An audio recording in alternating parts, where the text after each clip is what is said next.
877-26-BIBLE. That's 877-26-BIBLE. 877-26-BIBLE. More upsets last night in college football. There's the snap. Mike White takes it off left tackle. He's got space. He's going to go. They threw him out of the water to the 10, to the 5. Mike White, touchdown, Vanderbilt. The call from Andrew Allegretta on Learfield. Unranked Vanderbilt shocked the Wildcats fans in Kentucky, pulling off a close 24-21 win. Mike White contributing that rushing touchdown and a TD throw. UCLA also shocked by an unranked team, with Arizona coming back in the fourth to defeat the Bruins. In the NBA, Luka Magic was on full display last night. The Mavs star picked up his fourth career 40-point triple-double game, helping Dallas take down the Blazers 117-112. The Nets took care of business in Los Angeles, beating the Clippers 110-95. Kevin Durant finished with 27 points and led a fourth quarter. All right. Perfect. Test. Can y'all hear me? All right, here we go. So we're going to pass around the mic. If anybody has questions during this, we'd like to ask them into this mic so that anybody viewing at home can hear them. We're also going to be recording on Zoom, so we'll be posting that higher quality video later on YouTube for people to watch. Today, I'm happy to introduce my Concordia classmate, Kyle Svenningson. I think everybody here probably knows him better than I do, maybe, or has known him longer, potentially. He's joining us from just over 5,000 miles away in Bratislava, Slovakia, where he is the pastor as a part of the ELCA Global Mission at the Bratislava International Church. So he's going to give a little bit more background for those of you, maybe one or two of you that don't know everything about him already. So appreciate you joining us. Thanks, Kyle. Thanks, Justin, for that introduction. It's so wonderful to see everyone. Most of you again after our visit at the end of July. A lot has happened since we've seen you, and I'll spend a little bit of time talking about that. But wanted, for those perhaps who weren't there this summer and didn't get to hear about the work that we do a very quick synopsis of the work that we do in a similar vein that we did when we were there this summer, so that you get a context for what we are called to and how the realities of this world have changed, our tasks, our job descriptions since coming here. So I'm going to just share first my screen so that you can see.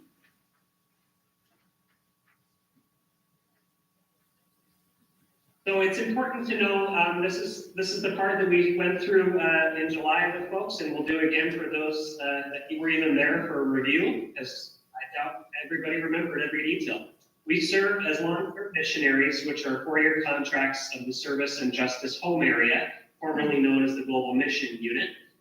Both Anna and I, my wife and I, are both called and sent as missionaries. We are both a part of the application process, the interview process, and of course, placement as well.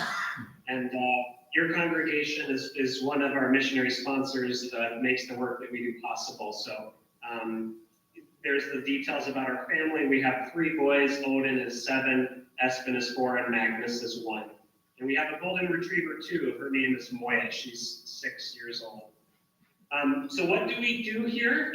What were we called to do here? There's sort of 3 facets to the work that I do. As Justin said, I serve as pastor of the Bratislava International Church, which is an English-speaking congregation that is a ministry of the Old Town Lutheran Parish. That's a really rough translation of the Slovak. If I was to say it in Slovak, Evangelická cirkev na Habsburského vyznanie na Staré Mesto. So maybe you understood that better if there's any Slovak or Czech speakers there. So that work takes up a good amount of my time, centers around worship life, like in the sanctuary that you see behind me. This is a digital background, but it is an actual picture from our church sanctuary. I would have loved to have called you from there, but there's another service going on there.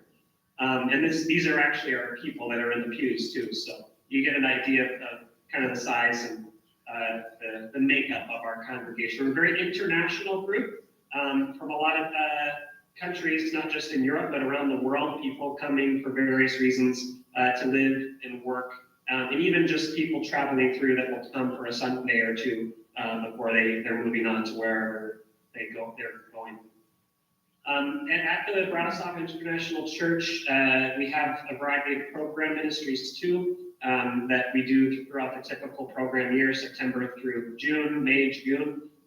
Bible study, women's group, men's group, Sunday school, lots of the typical sort of program ministries. So another facet to the work that I was called to do here is teaching religion classes in English at a bilingual Lutheran high school here in Bratislava. It's the equivalent of like juniors and seniors in high school who are preparing to take graduation exams. They don't have exams to get into university, but they have exams to graduate. It's a very old model here in Europe based on a German model. They can choose to take, they have certain subjects they have to take the exam in that's required, but then they can choose as well a subject or two. And some of them have chosen to do it in religion, so I'm essentially preparing them for that big exam and will proctor that exam, both written and an oral conversation in English shortly before their graduation. And when the pandemic allows, I have the wonderful opportunity to supervise a seminary intern from an ELCA seminary. So currently I have a seminarian by the name of Liz Custer. She's from the Quad Cities area of Iowa, but she is a student at the Lutheran School of Theology in Chicago. And she's doing well. I'm still in the trial of like jumping into a new culture and learning what it's like to live. This is her first time not only living abroad, but traveling abroad. She's never traveled abroad yet, but she's doing great. Really good colleague and support in the work that we do at the church. So another part too of the work that we do is providing practical and spiritual support for American teachers here through the ELCA Central Europe Teachers Program. It serves to provide educators as native speakers in English language to a variety of schools in Slovakia and Poland. In the past, it's also been in Hungary as well. And currently we have about 10 teachers that are a part of that program, always looking for new recruits.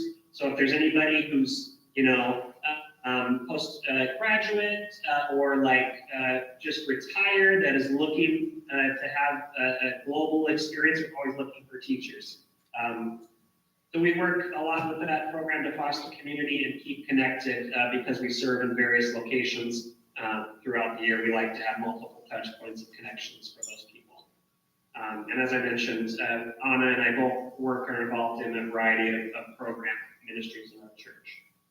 Here's a little bit of context where Slovakia is. If you're not geographically adept, that's okay. This is Europe, essentially, and Slovakia is the country in red. And really, perhaps when you think of it culturally, you think Eastern Europe, and that is true, but geographically it's very central, especially Bratislava. I'll get to that on the next slide, but here you can see the names of the countries, so you can get some context. People are very curious about our border with Ukraine, and I'll talk more about that in just a minute. But here you can see a poster up of Slovakia, Bratislava, being the capital city where we live on the western border with Austria. So we are, 45 minutes from Vienna, Austria, so very centrally located in Europe. Budapest, Hungary is just to the south, 3 hours by train, and same with Prague, Czech Republic to the north. Not on the map there, but here you can see the land size of Slovakia compared to the state of Montana, the great state of Montana. So Montana is 7.77 times bigger than Slovakia. And here is our church from the street. It's not, by any really specific sense of the by any like outward appearance, it doesn't look like a church, and that's very historical. Protestantism in Slovakia has in its history only been slightly tolerated. We're not talking recently, we're talking centuries ago when Roman Catholicism came and then Protestantism followed. So essentially the rulers only allowed Protestant churches to exist on non-major streets, and the entrances had to be like on the side streets too. It couldn't look like a church from the outside, so that meant no steeples, no stained glass windows, all of that. So there are still people to this day that live in this neighborhood that don't know that it's a church. But inside that yellow building is everything that you see in the image here of me on the screen. Here's some more photos that we shared also at the end of July that shows our celebration of Pentecost.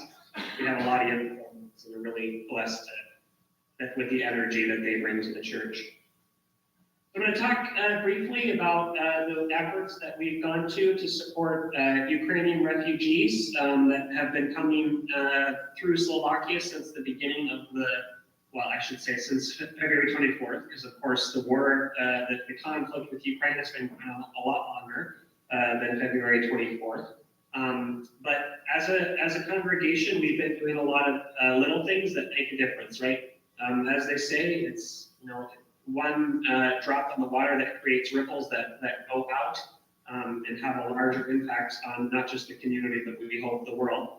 I'm going to stop sharing real quick while I talk about it and pull some photos for you to see. I'm getting a little feedback, Justin. Is the one of the screens maybe supposed to be muted? I'll check here. Thanks. Sorry. Distracting for me a little bit. I don't know which one it was. If it was the one with Julie's face or the. Can you hear me still? Everybody, give me a thumbs up if you can hear me. Everything's good. All right. Super. I might not be able to hear you, but we'll just keep going because I'm talking right now. Okay.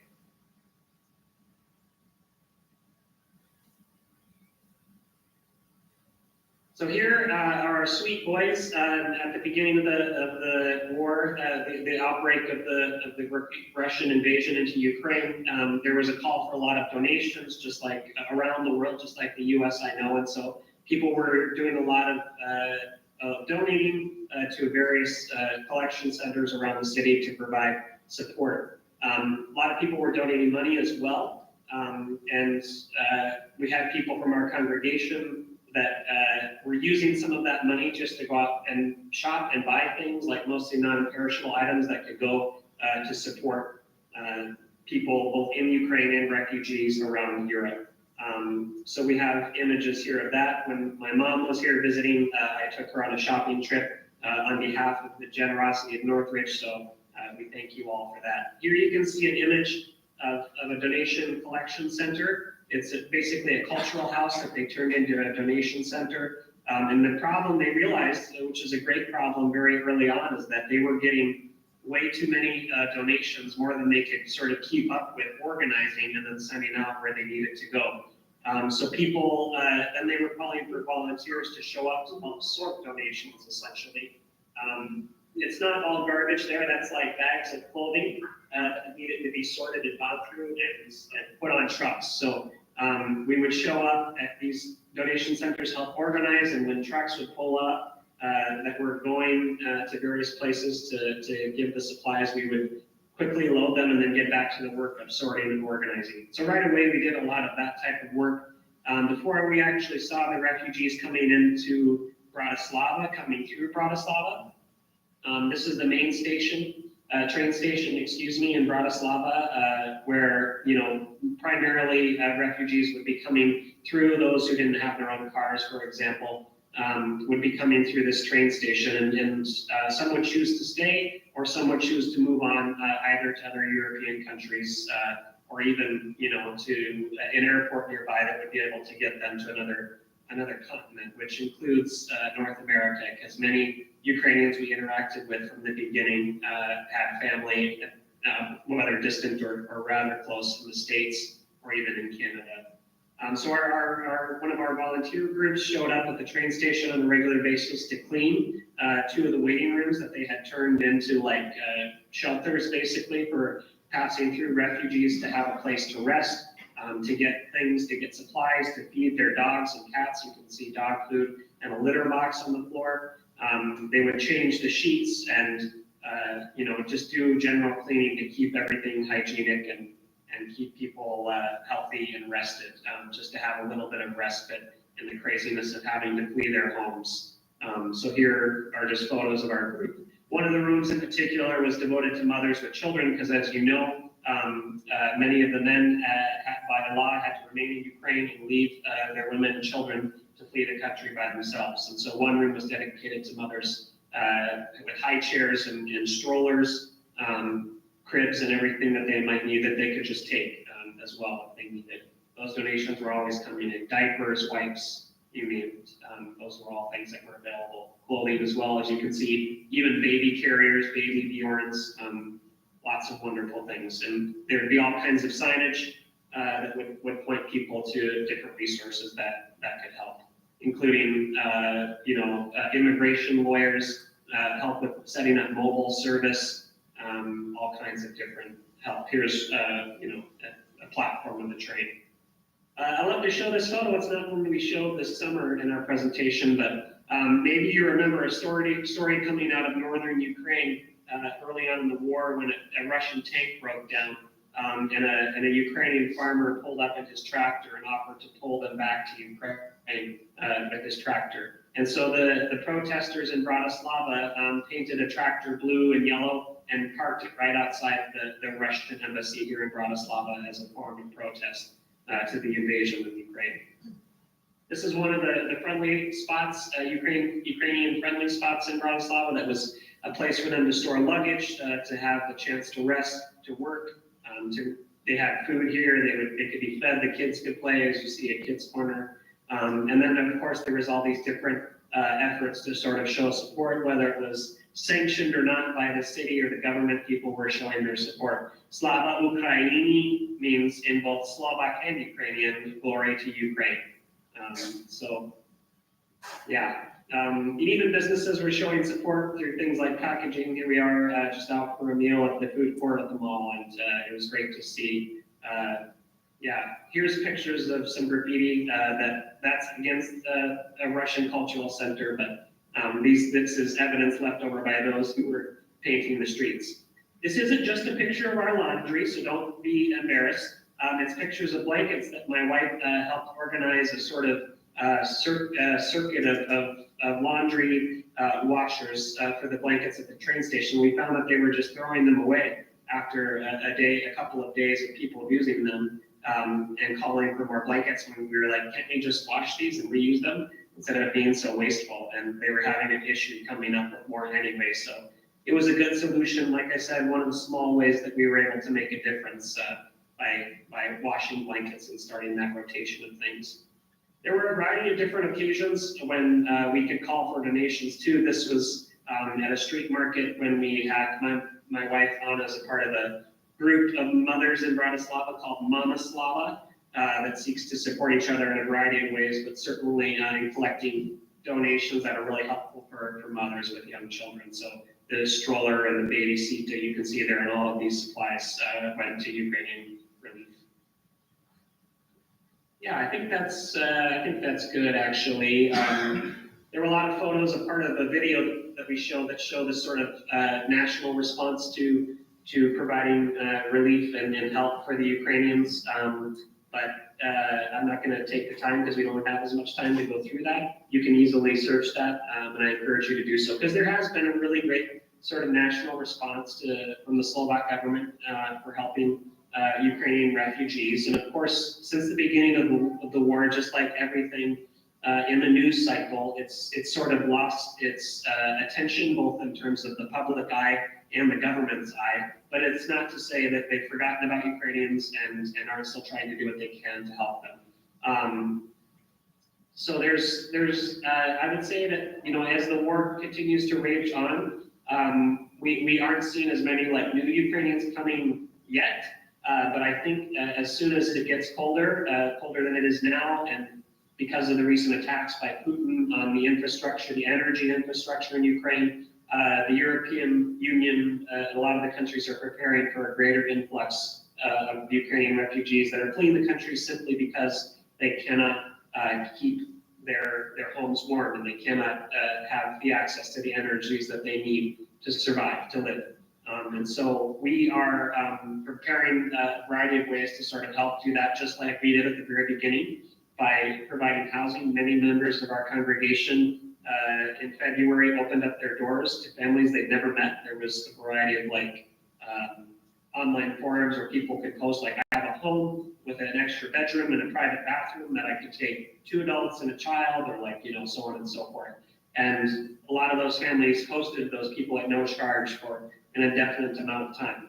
And so most of those people since then have either moved on or like found their own places and are staying in Bratislava or in Slovakia for the time being. But we have all those same people that are ready again to open up their homes for an indefinite amount of time for who knows how many people. So, and then of course we're going to need donations again. So we're working with the donation center closest to us to be one of their go-to organizations that can bring things when they are short supply, because as we saw early on, people are willing to show up and kind of get rid of stuff. That doesn't mean it's necessarily what they need. And so we're going to be the people that when they really are in need of something, they can call me and say, this is what we need and we need it now.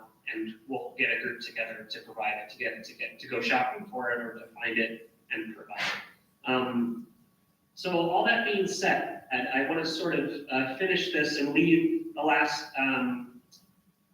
15 minutes or so, because I think we have until quarter after, for dialogue, for questions from you, and for the chance for you to kind of figure out how you can be more connected to the work that we're trying to do, and the ways in which we can really make a difference, not just for refugees coming from Ukraine, but really for refugees from all corners of the world. So I'm going to read for you a story that we prepared, and this is a true story. It's a story about, this isn't his real name, but of a gentleman named Ahmad.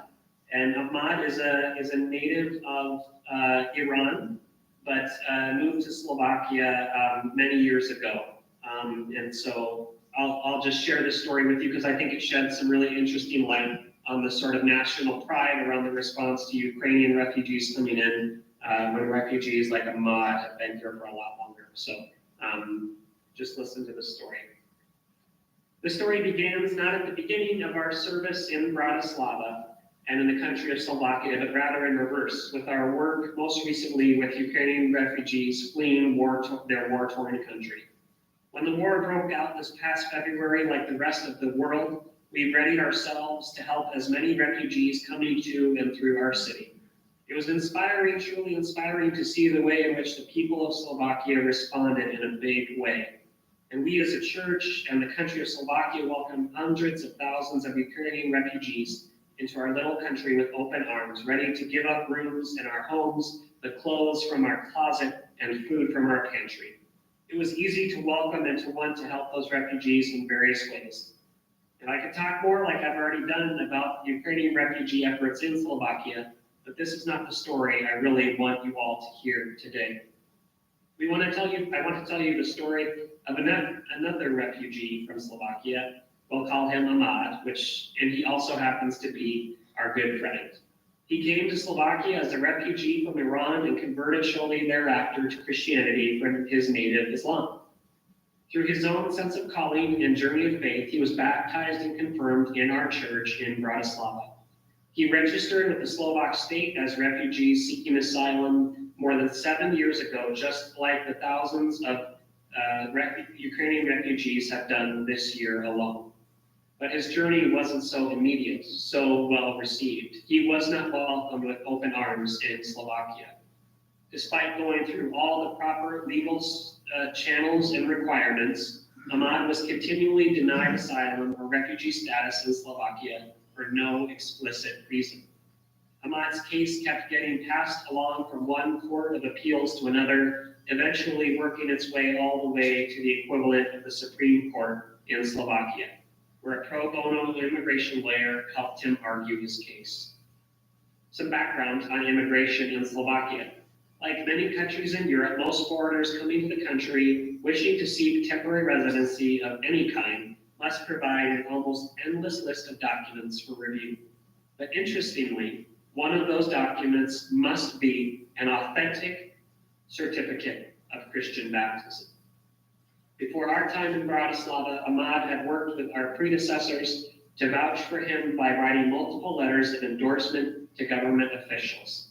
And he learned quickly that Islam was not tolerated in Slovakia, where federal laws prohibit the erection of mosques anywhere in the country.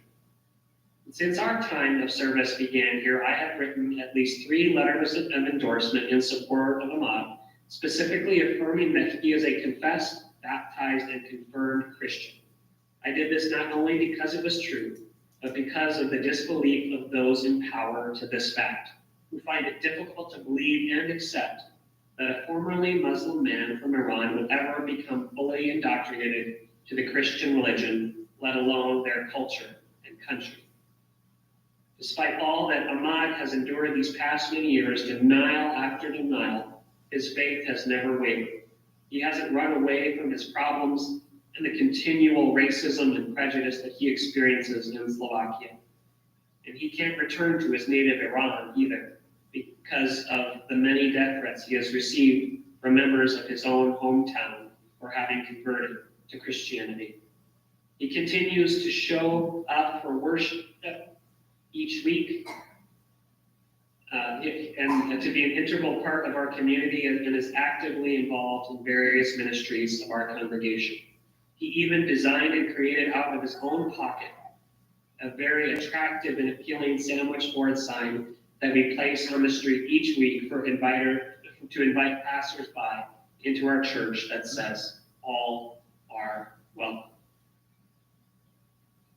Ahmad has shown us in our congregation what it means to embody the values of accompaniment when we seek to live out our ministry. He has stepped boldly into all the baggage that comes with being Christian and answered the call to witness and ministry despite the Christian country that doesn't want him. Ahmad's presence and work in our congregation has been steadfast, even in the midst of the wisdoms of this world working against him. It's been special to hear about his desire to help so many refugees, much like him, to take the sometimes long road to becoming residents of this country. He has embraced a culture and a community that is reluctant to embrace him. Underneath all the pride we have felt in the national response to the Ukrainian refugee crisis, we have felt tension, knowing how Ahmad was not treated in the same way because of racism and ethnic and religious prejudice. He has shown us what it means to live out the values of the followers of Jesus, to love and to be loved in return. Thank you for listening to Ahmad's story.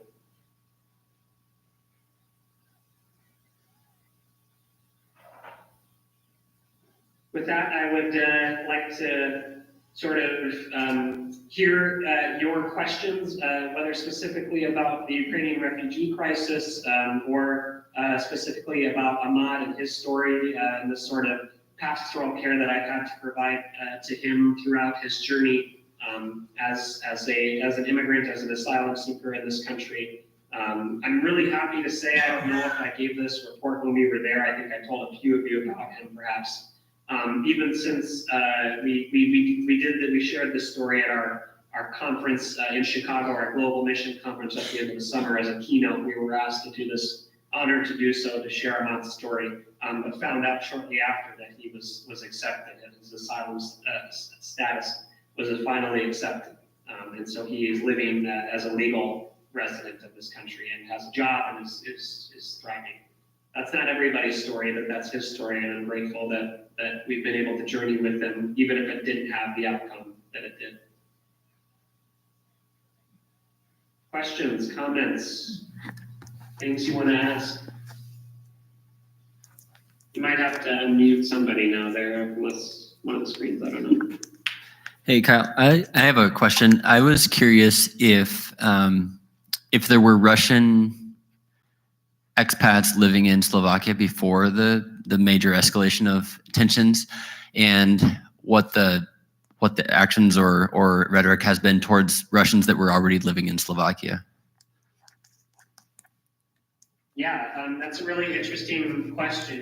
Of course there are Russian expats that were living in the country, and probably still there are some. Slovakia is a very divided country over Russian sympathy, not just in relation to the invasion of Ukraine, but well before that. Every time Putin visited Slovakia, I don't think he has since the war broke out. I doubt he will, with the sort of way that the government is, the parties that are in power in government right now, but also for another reason that I'll get to. every time Putin did visit the country, he was treated like royalty. And it was always a very big deal, more than diplomats from other countries for sure. We experienced that before the war broke out, but also from my time of internship here even 9 years ago, because of course he's been in power that long and will be for who knows how much longer. Yeah, but the country is very divided, and many people are very outspoken about supporting Russia's invasion of Ukraine, but also just as many are vocal about not supporting it essentially and saying it's unjustified and unjust. So I really have no idea how many sort of Russian expats still live in the country. I am connected with one who is Russian by birth and still has a lot of family in Russia, but has lived in Slovakia most of her life, so I'm sure she holds a Slovak passport. I don't know if she forfeited her Russian one, maybe she has both. But she has told me that it's impossible for her to talk with family in Russia because of their denial of having any fault, essentially, or that it's actually a war, right? It's just a military exercise. It was really interesting when the war, in February, when the war escalated with Putin's invasion into much of Ukraine, the sort of rhetoric we were getting from the government about don't panic, we're a part of the EU, we're a part of NATO, we are protected, there's no reason to panic. And so that's what we told all of our family and friends back in the States that were worried about us. And then a couple of weeks into the war, there was a news bulletin about some of the top military officials of the Slovak military being arrested for accepting bribes from Russian diplomats. And so, of course, there wasn't any more details shared than that, but it gave everybody pause, like, okay, why are the Slovak military officials accepting bribes and giving probably intelligence out to these Russian diplomats? The Russian diplomats were given 48 hours to leave the country, and I don't think that they've been invited back since.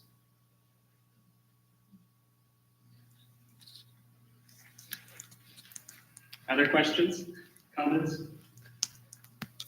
So, Kyle, we prayed for your community in this church a month or so ago about the tragedy that happened in your neighborhood and the fallout. It's a beautiful country. The people are wonderful, but just like everywhere else in the world, there's prejudice and ugliness. And, they're not so different from some of the things we see here. Could you talk a little bit about that? Yeah. So what my mom is referring to is the sort of really surprising hate crime that happened in the middle of October. I was actually traveling for work, visiting the schools that we partner with to send teachers to, sort of checking in with administrations and keeping the relationship going. It's not something that honestly we ever thought would happen here. Of course, it happens in the U.S. every day.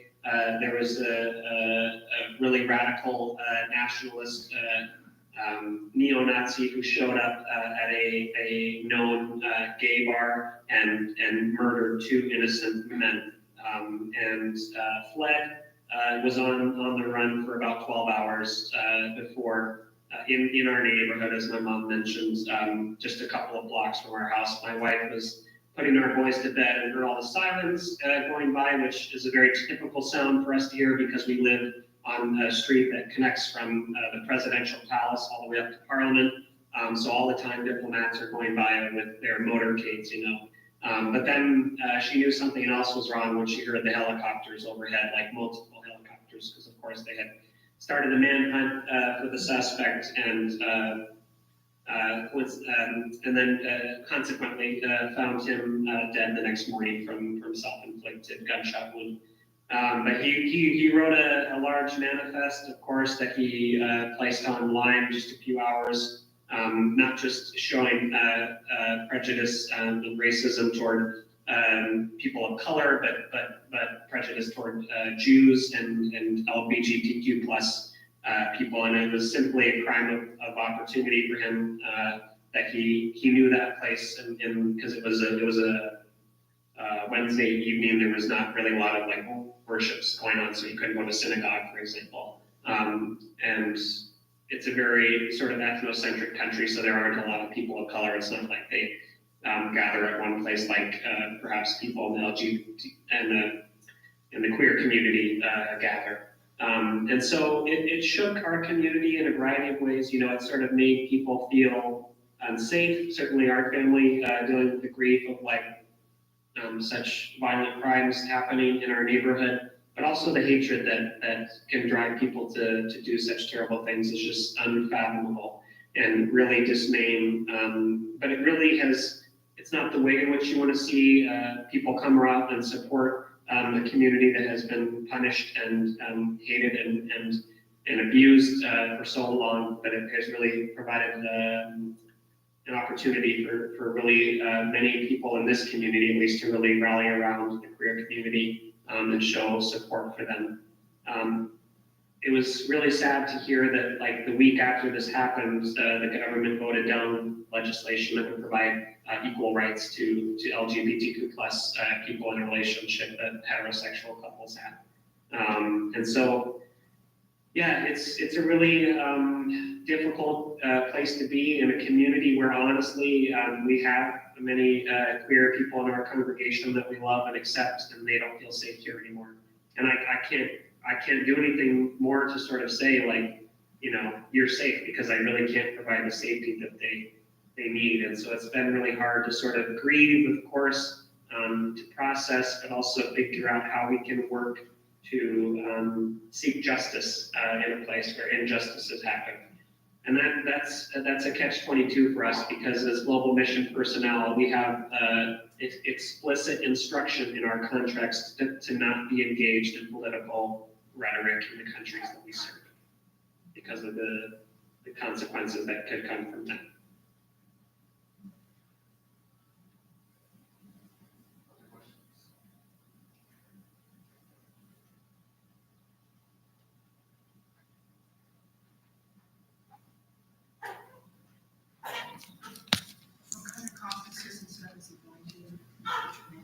Sure. Kyle, can you speak to some of the upcoming travel that you have for work and conferences that you might be attending? Sure.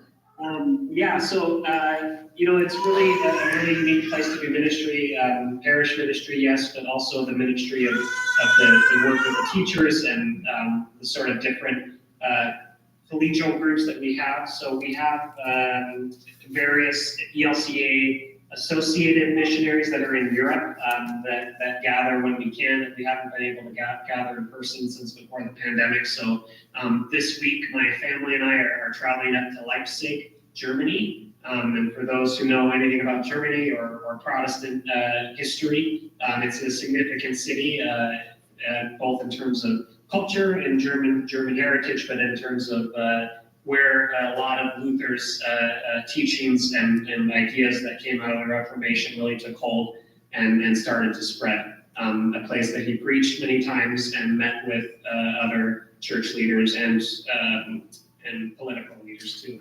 So we have some colleagues there that live there. They're the directors of the Wittenberg Center, the Wittenberg Center in Wittenberg, Germany, which of course is where Luther lived most of his life and taught at the university there. It's kind of the Mecca for Lutherans, we say, right? It's about 2 hours from Leipzig, but we'll spend the majority of the time in Leipzig, and there's going to be a day trip to Wittenberg as well. So we're looking forward to that. It's meant to be a time of connecting with ELCA colleagues and supporting each other, checking in about the work that we do.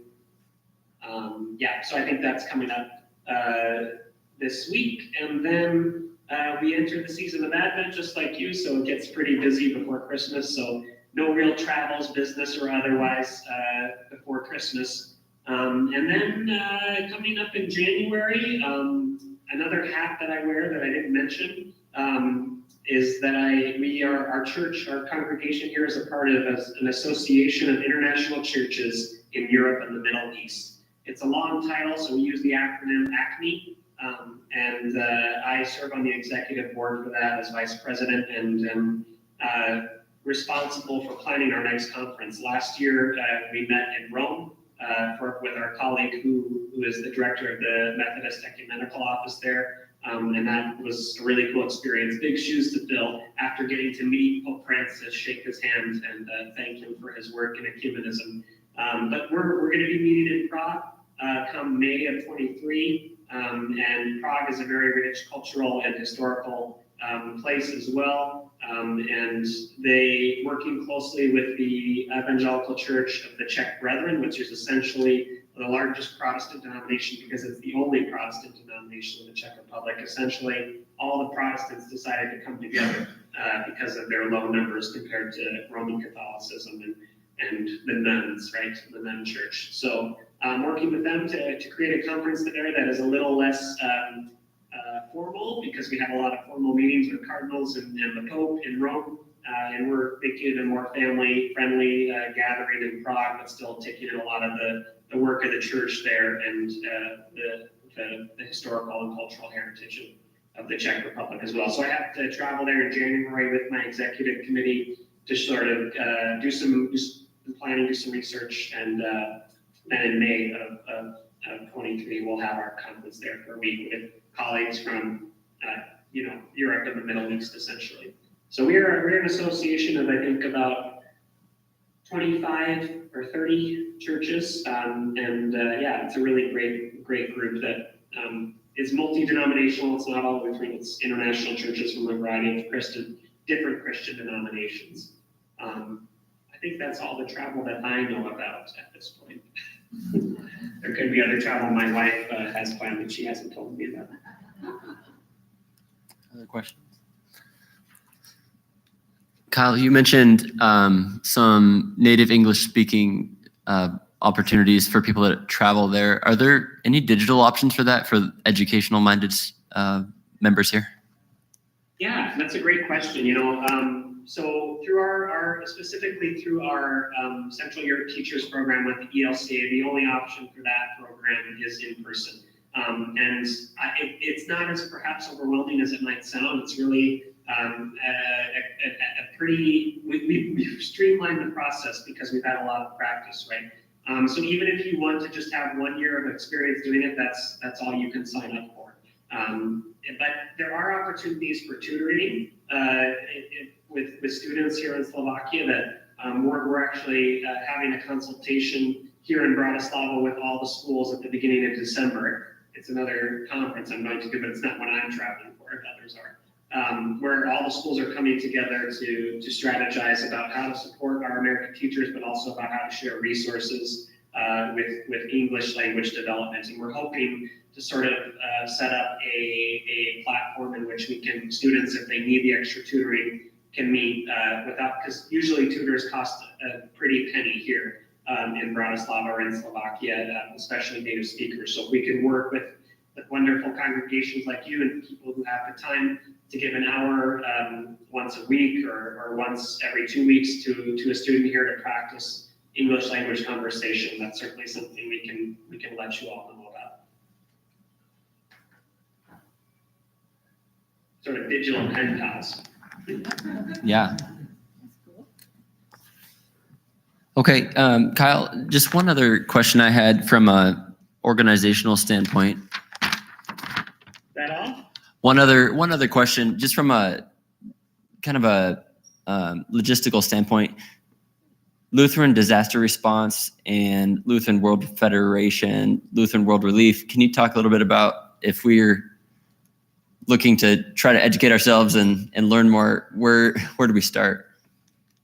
Yeah, so that's a great question, and one we got a lot this summer people were asking about. So Lutheran World Federation, of course, is a wonderful and worthy organization to donate to if people are looking to give dollars. The ELCA and the Evangelical Church of the Augsburg Confession in Slovakia, which is like the Lutherans here, are both a part of the Lutheran World Federation, so would see some of that money. The ELCA in particular is their disaster response wing is Lutheran Disaster Response. So if you go, I think I already have it open, but I'll click on it again. So I was going to show you guys this. I'm going to share the different screen now, so you can see. I'll be sure to send this link on to you guys as well, so you can check it out. So if you click on that link, it brings you to this page that is specifically set up where 100% of the donation goes to partner churches in Slovakia, which is the one that I mentioned to you already, in Poland, in Ukraine as well, and in Hungary. So the Eastern European crisis is going, all of the money through disaster response, Eastern Europe crisis response, goes directly to those partners who know exactly what that money is needed for in that moment. None of it is kept with Churchwide, none of it is kept with Lutheran disaster response. All of it goes directly to those church partners.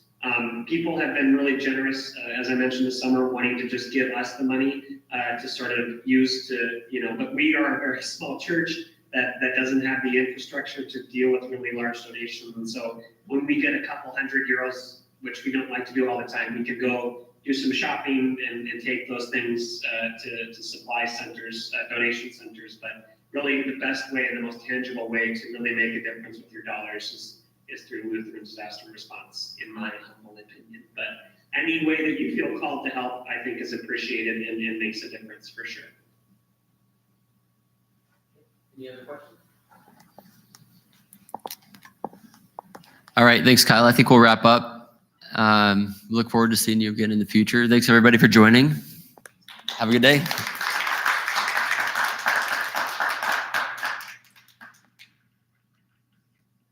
Thanks, everyone. Take care.